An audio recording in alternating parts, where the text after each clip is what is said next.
Hello, welcome in के study 1024। मैं हूं अरुण कुमार यादव और इस वीडियो में हम देखने वाले हैं क्लास 10th की एक्सरसाइज 3.1 का क्वेश्चन नंबर 1। ठीक है, तो देखिए जो क्वेश्चन नंबर 1 है इसमें आफ्ताब अपनी पुत्री से कहता है 7 वर्ष पूर्व मैं तुमसे 7 गुनी आयु का था, अब से 3 वर्ष बाद मैं तुमसे केवल 3 गुनी आयु का रह जाऊंगा। इस स्थिति को हमें बीजगणितीय और ग्राफीय रूप में व्यक्त करना है। ठीक है, तो देखिए सबसे पहले मान लेते हैं कि जो आफ्ताब है उसकी जो वर्तमान आयु है वो है x वर्ष। ठीक है, और इसी तरह से जो उसकी पुत्री की वर्तमान आयु है उसे मान लेते हैं कि वो y वर्ष है। ठीक है, अब क्योंकि जो हमारा प्रश्न है उसमें 7 साल पहले की बात की गई है तो मैंने यहाँ पे लिखा है 7 वर्ष पूर्व। ठीक है, तो 7 साल पहले जो आफ्ताब की उम्र होगी, ठीक है, वो होगी x माइनस 7 वर्ष। ठीक है, अब देखिए मैंने x माइनस 7 क्यों लिखा, वो इसलिए क्योंकि जैसे कि आपसे अगर कोई पूछे कि अभी कोई 10 साल का है, 7 साल पहले वो कितने साल का रहा होगा, तो आप उसको आंसर बताओगे 3। ठीक है, जो अभी 10 साल का है वो 7 साल पहले 3 साल का रहा होगा, तो 10 में से आपने 7 घटाया तभी तो आपको 3 मिला।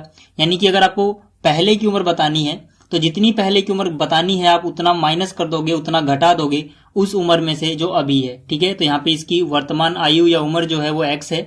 ठीक है, x वर्ष, तो 7 साल पहले इसकी x माइनस 7 वर्ष रही होगी। इसी तरह से जो इसकी पुत्री है उसकी वर्तमान आयु y वर्ष है, तो अगर हम 7 साल पहले की बात करें तो इसकी जो 7 साल पहले की उम्र रही होगी वो रही होगी y माइनस 7 वर्ष। ठीक है, और जो हमारे प्रश्न में बोला गया है कि 7 साल पहले आफ्ताब की जो उम्र थी, ठीक है, वो अपनी बेटी की उम्र की 7 गुना थी, तो हम कह सकते हैं कि प्रश्नानुसार मतलब प्रश्न के अनुसार जो 7 साल पहले वाली एज है, आयु है आफ्ताब की, वो कितनी रही होगी, वो 7 गुना रही होगी अपनी पुत्री की आयु के, और इसकी पुत्री की आयु 7 साल पहले कितनी थी, y माइनस 7। ठीक है, तो अब देखिए इसको हमें सॉल्व करना है, तो यहां से x माइनस 7 आ गया बराबर 7 को आप y से गुणा करोगे। ठीक है, क्योंकि ब्रैकेट के बाहर जो यहाँ पे होता है वो उन सभी को गुणा करता है जो ब्रैकेट के अंदर है, तो 7 गुणा y कितना हो जाएगा, 7y। ठीक है, प्लस माइनस माइनस होता है, 7 गुणा 7 करोगे मिलेगा आपको 49। ठीक है, तो x वाली जो यहाँ पे टर्म्स हैं, ठीक है, वो हम एक तरफ लाएंगे, तो x 7y यहाँ से इधर आया। ठीक है, तो ये माइनस में आएगा क्योंकि देखिए 7y के यहाँ लेफ्ट में कोई निशान नहीं दिख रहा, मतलब प्लस का है, और जो यहाँ प्लस होता है वो यहाँ माइनस में आता है। ठीक है, तो x माइनस 7y हो गया, बराबर में कितना बचा, माइनस 49, और जो माइनस 7 है अगर जब ये उधर जाएगा, जो चीज यहाँ घटा में होती है वो जमा में जाती है, तो यहाँ जाएगा प्लस 7, तो यहाँ से हमें मिल गया x माइनस 7y बराबर। अब देखिए इनके जो निशान है वो अलग अलग है, 49 के पहले माइनस है यानी घटा का निशान है, और 7 के पहले जमा का निशान है, तो जब निशान अलग अलग होते हैं तब हम घटाते हैं, तो 49 में से 7 घटाओगे तो 42 बचेगा, जिसमें से आपने घटाया है उसका निशान यहाँ लगता है। ठीक है, तो यहाँ पे 49 में से घटाया तो 49 के लेफ्ट में कौन सा निशान है, माइनस, तो यहाँ पर निशान माइनस का आएगा यानी घटा का। ठीक है, तो ये हमारी हो गई समीकरण 1। ठीक है, तो पहली समीकरण हो गई। इसी तरह से अब उसके बाद हमारी बात की गई है क्वेश्चन में 3 साल बाद की। ठीक है, तो यहाँ पे हम हेडिंग डालेंगे पहले 3 साल बाद। ठीक है, 3 वर्ष बाद। ठीक है, देखिए 3 साल बाद जो आफ्ताब की उम्र होगी, ठीक है, आफ्ताब की आयु, जाहिर सी बात है अगर अभी वो x साल का है तो 3 साल बाद वो x से 3 ज्यादा का होगा, यानी x जमा 3 वर्ष। ठीक है, इसी तरह से जो उसकी पुत्री है, ठीक है, उसकी पुत्री की आयु जो होगी, क्योंकि उसकी पुत्री अभी y वर्ष की है, तो 3 साल बाद y जमा 3 वर्ष की होगी। ठीक है, और यहां पे अगर हम बात करें प्रश्न में जो बोला गया यानी प्रश्नानुसार, प्रश्न में कहा गया है कि 3 साल बाद की जो आफ्ताब की उम्र है यानी कि x जमा 3, वो अपनी पुत्री की उम्र की 3 गुना है, यानी 3 गुना y जमा 3। ठीक है, तो इसको भी हमें सोल्व करना है, बस x जमा 3 बराबर 3 गुना y कितना होगा, 3y प्लस प्लस प्लस हुआ, 3 तिया 9 हो गया। ठीक है, तो यहाँ से x 3y के पहले देखिए यहाँ कोई निशान नहीं, मतलब प्लस में है, इधर आएगा माइनस में, बराबर यहाँ पे 9 बचा है, और ये जमा का 3 उधर जाएगा तो घटा का 3 हो जाएगा। ठीक है, तो यहाँ से x माइनस 3y बराबर 9 में से 3 घटाओगे आपको 6 मिलेगा। ये हो गई हमारी समीकरण 2। ठीक है, तो अब देखिए हमें 2 समीकरण मिल गई, पहली समीकरण ये थी और दूसरी समीकरण ये है, तो हमने मतलब इसको बीज गणितीय रूप में व्यक्त कर दिया। अब बात करते हैं इसको हम ग्राफीय रूप में कैसे व्यक्त करेंगे। देखिए इस पेज पे जगह नहीं तो मैं अगले पेज पे इसको बस उतार रहा हूँ, इसको कॉपी कर रहा हूँ। ठीक है, अब देखिए इन दोनों को मैंने यहाँ पर उतार लिया है। ठीक है, दोनों समीकरण को। अब बात करते हैं सबसे पहले समीकरण 1 की। ठीक है, आप देखिए इसको कैसे सॉल्व करते हो। पहले आप ऐसे एक डब्बा बना लो जिसमें आप एक्स और वाई की वैल्यूज लिखोगे। ठीक है, एक्स और वाई का जो भी मान आएगा वो आप लिखोगे। यहां हम लिख लेते हैं एक्स और यहाँ पे वाई। ठीक है, आप देखिए यहां से हमें करना क्या होता है, आप एक तरफ एक ही चीज बचाओ, चाहे एक्स चाहे वाई, आपकी मर्जी है। ठीक है, जैसे कि यहाँ पे अगर हम एक्स बचाएं सिर्फ लेफ्ट साइड में, तो यहाँ पे क्या बचेगा -42, और जो माइनस का 7y है उधर जाएगा तो प्लस, यानी कि जमा में जाएगा प्लस का 7y। अब देखिए यहाँ पे लेफ्ट हैंड साइड में, ठीक है, बराबर के जो इधर है उसमें हमने एक ही वेरिएबल बचाया, वेरिएबल मतलब चर x। ठीक है, बाकी सब हम उधर ले गए। अब हम क्या करेंगे, यहाँ पे y का अलग अलग मान रखते रहेंगे, हमें x का अलग अलग मान मिलता रहेगा। ठीक है, पर हम कुछ ऐसा मान रखेंगे जिसमें x और y के मान में ज्यादा डिफरेंस ना आए या ज्यादा बड़ी वैल्यू ना आए, क्योंकि अगर ज्यादा बड़ी वैल्यू आएगी तो जब हम ग्राफ पे उसको बना रहे होंगे तो हमें ज्यादा अंक लिखने होंगे वहां पे। ठीक है, जैसे कि मैं y को यहाँ 0 भी रख सकता हूँ। अगर मैं y को 0 रखूंगा तो ये सारा खत्म हो जाएगा, जो x का मान आएगा होगा -42। फिर मुझे क्या करना पड़ेगा, यहाँ 42 बार लिखना होगा। ठीक है, या फिर 10 का गैप भी लूंगा तब भी वो बहुत बड़ा हो जाएगा। तो मैं क्या करूंगा, मैं कुछ ऐसा मान लूंगा y का जिससे x का मान भी छोटा है और y का मान भी ज्यादा ना हो। ठीक है, जैसे कि अगर मैं y बराबर यहाँ पर 6 रख देता हूँ, y बराबर 6 रखने पर, ठीक है, x की वैल्यू क्या होगी, x का मान क्या होगा, -42 अपनी जगह, प्लस की जगह आप प्लस लिखोगे, 7 की जगह 7 लिखोगे। जहां y है, क्योंकि आपने y बराबर 6 रखा है तो y की जगह क्या लिखोगे, 6। अब देखिए 7 और y चिपका के लिखे हुए हैं एकदम, मतलब जो 7 है और y है इनके बीच में गुणा हो रही है। ठीक है, तो जब हम इसकी वैल्यू रखेंगे y की अंक में, जैसे कि 6 रखी है तो यहाँ पे गुणा का निशान आएगा।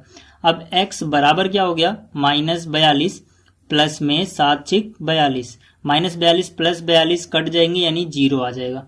तो यहां से देखिए जो x की वैल्यू आई है 0, x की वैल्यू 0 कब आई, जब हमने y बराबर 6 रखा।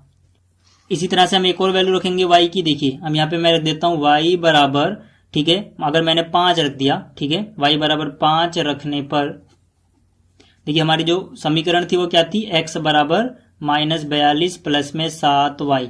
ठीक है, तो हम यहाँ पर बस क्या रखेंगे, y की जगह 5, तो x बराबर हो गया -42 प्लस 7 गुणा में 5, तो यहां से हो गया -42 प्लस में 7 पंजे 35। अब फिर से देखिए निशान अलग अलग है। ठीक है ना, 42 के आगे घटा का निशान है, 35 के आगे जमा का निशान है।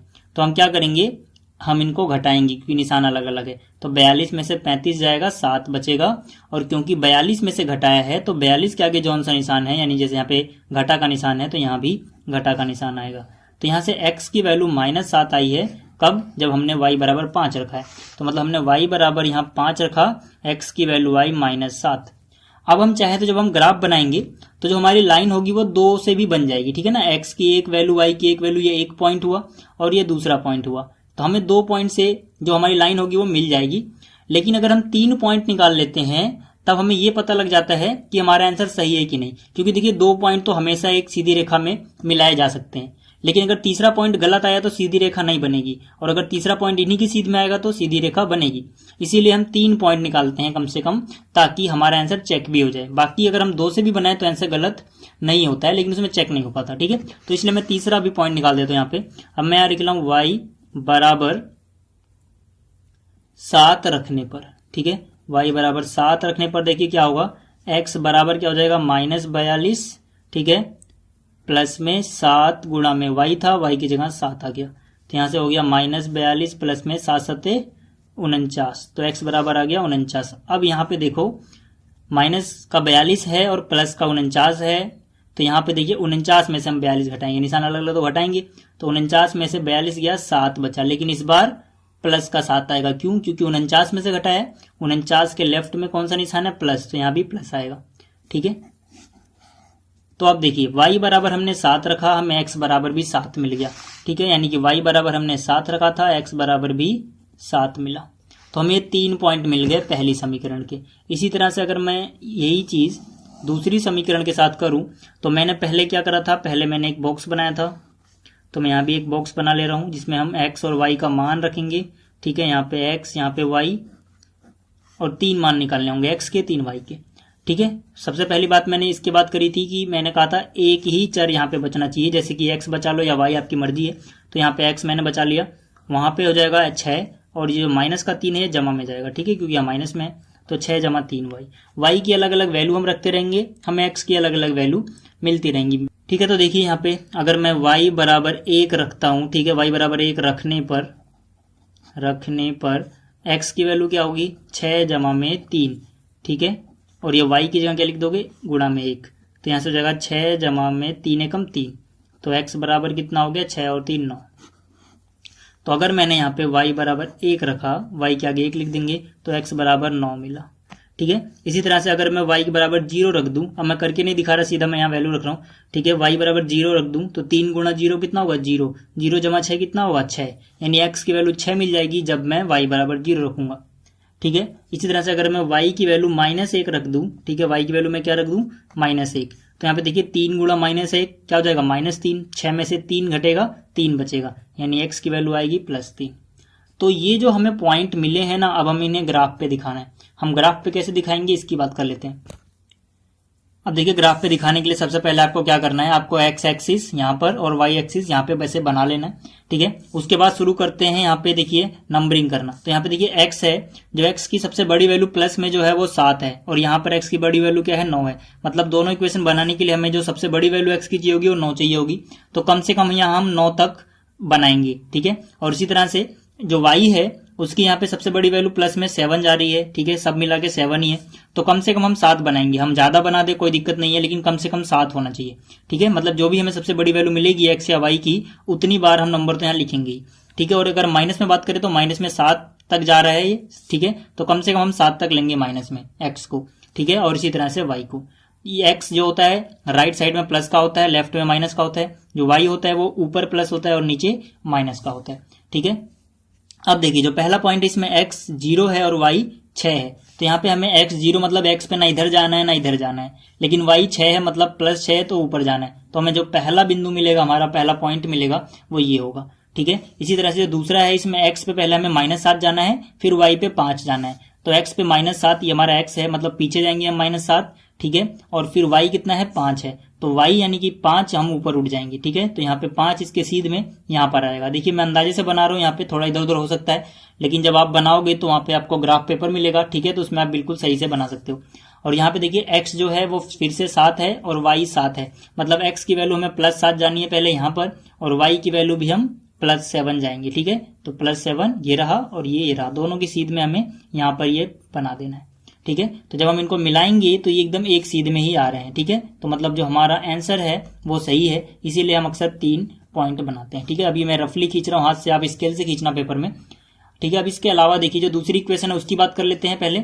अब दूसरी इक्वेशन जो है इसमें x पहले 9 है और y 1 है। ठीक है, तो x की वैल्यू 9 और y की वैल्यू 1, y 1 ये रहा नहीं इसके सीध में, तो यहाँ पे आप बना दोगे। और फिर क्या है x 6 है y 0 है, मतलब x पे आपको 6 पे जाना है, y 0 मतलब ना ऊपर जाना है ना नीचे। ठीक है, क्योंकि y यहाँ पे ऊपर नीचे होता है। और x अगला 3 है, y -1 है, x पे आप 3 जाओगे और y यहाँ पे -1 आ रहा है। ठीक है, यहाँ पे ये रहा -1 की सीध में, फिर से हम इन तीनों को मिलाएंगे तो ये एक सीध में आ रहे हैं। ठीक है, तो ये हो गया इनका ग्राफीय निरूपण, लेकिन अभी ये अधूरा है। कैसे, हमें इन पॉइंट्स के जो निर्देशांक होते हैं वो भी लिखने होते हैं और इक्वेशन भी लिखनी होती है, यानी समीकरण। तो ये पॉइंट कौन सा था, देखिए ये था x -7, पहले हम x लिखते हैं, पहले आपको क्या लिखना होता है x और फिर आप क्या लिखते हो y। तो यहाँ पे देखिए x की वैल्यू कितनी थी -7 और y की वैल्यू कितनी थी यहाँ पे +5। ठीक है, और यहाँ पर क्या था x था 0। ठीक है, x 0 था और y कितना था 6 था, और यहाँ पे x भी 7 था और y भी 7 था। और ये इक्वेशन कौन सी थी हमें वो भी लिखना होगा। ठीक है, तो अगर जगह नहीं तो ऐसे आप तीर बना के लिख सकते हो, x -7y बराबर -42। ये इस वाली इक्वेशन को हमने यहाँ निरूपित किया है। और इसी तरह से ये जो है यहाँ पे देखिए ये पॉइंट क्या है, यहाँ पर x की वैल्यू कितनी है 3 और y की वैल्यू कितनी है -1। यहाँ पर x की वैल्यू कितनी है 6 और y की वैल्यू कितनी है 0। यहाँ पर x की वैल्यू कितनी है 9 और y की वैल्यू कितनी है 1। मतलब ये सारे पॉइंट आप 9 1 6 0 3 -1 यहाँ पे बना दोगे। और ये इक्वेशन कौन सी है, ये इक्वेशन है x -3y = 6, यानी x -3y बराबर में 6 है ये इक्वेशन। ठीक है, तो ये हमने इसको ग्राफ पे दिखा दिया। तो उम्मीद है आपको ये क्वेश्चन समझ में आया होगा। बाकी क्वेश्चन हम करेंगे अगली वीडियो में। अगर आपको ये वीडियो अच्छी लगी है तो इसको लाइक करें, शेयर करें और इस चैनल को सब्सक्राइब करें। थैंक्स फॉर वॉचिंग, मिलते हैं फिर अगली वीडियो में, तब तक के लिए गुड बाय।